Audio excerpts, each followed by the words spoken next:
सुप्रभात बच्चों, आज हम कहानी लेखन देखने वाले हैं। तो देखो, कुछ मुद्दों के आधार पर आपको कहानी लिखनी होती है। तो निम्नलिखित मुद्दे के आधार पर कहानी लिखकर उसे उचित शीर्षक दीजिए। तो कहानी कैसे लिखनी है, उसका जो शीर्षक होता है कैसे देना है, मैंने पहले ही आपको बताया है।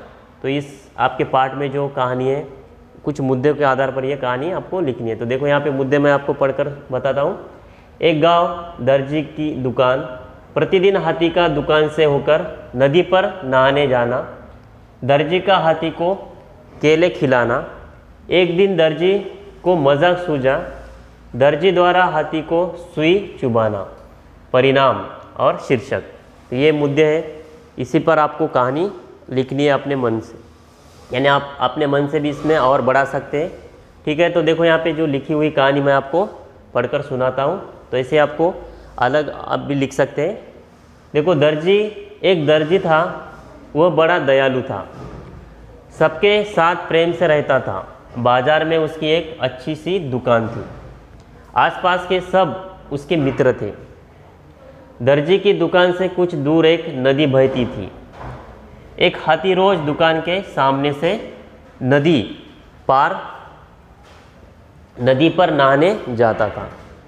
एक दिन दर्जी ने हाथी को एक केला दिया। हाथी बहुत खुश हुआ क्योंकि केला उसे बहुत पसंद था। अगले दिन दर्जी ने उसे गन्ना दिया। उस दिन से हाथी रोज दर्जी की दुकान के सामने रुकता और खिड़की में से अपनी जो सूंड है, दुकान से क्या करता था, खिड़की में से अपनी सूंड दिखाता था। अगले दिन दर्जी ने उसे गन्ना दिया। उस दिन से हाथी रोज दर्जी की दुकान के सामने रुकता और खिड़की में से अपनी सूंड बढ़ाता था। ऐसे खिड़की में अपनी सूंड बढ़ाता था। दर्जी उसे कभी केला और कभी गन्ना देता था। काफ़ी समय तक इसी तरह चलता रहा। हाथी और दर्जी एक दूसरे के अच्छे मित्र बन गए। दोनों में बहुत प्रेम हुआ और वो अच्छे मित्र बन गए। एक दिन हाथी दुकान के सामने आया तो दर्जी को मजाक सूझा। हाथी ने रोज की तरह अपनी सूंड बढ़ाई तो दर्जी ने हाथी की सूंड में सुई चुभो दी। हाथी को बहुत गुस्सा आया।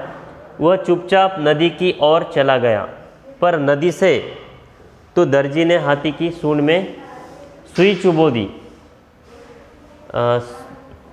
और देखो, फिर बाद उसे बहुत गुस्सा आया और वह चुपचाप नदी की ओर चला गया, पर नदी से नहाकर लौटते समय वह अपनी सूंड में बहुत सारा गंदा पानी भर लाया था।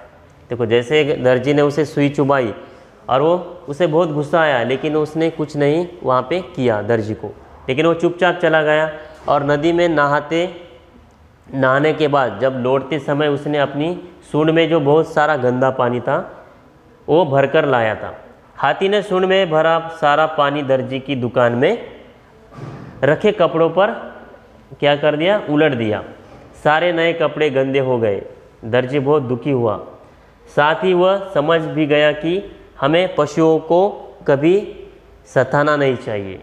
देखो, तो इस कहानी से हमें ये सीख मिलती कि हमें कभी कोई पशु है, प्राणी है, उसे कभी दुख नहीं देना चाहिए, उसे कभी चोट नहीं पहुंचानी चाहिए। हमेशा उसे प्यार करना चाहिए और उससे हमारे साथ यानी अच्छे बर्ताव करने चाहिए। उसी तरह वो भी हमारे साथ अच्छे बर्ताव कर सकता है। तो ऐसे जैसे हम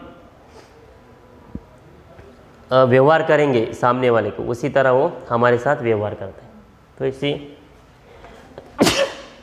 ये जो कहानी है यहाँ पे पूरी हो गई।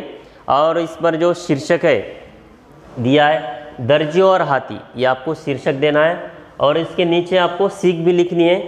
सीख आप लिख सकते हैं कि कभी किसी प्राणी को चोट नहीं पहुंचानी चाहिए, उसे प्यार करना चाहिए। ऐसे आपको सीख लिख सकते हैं।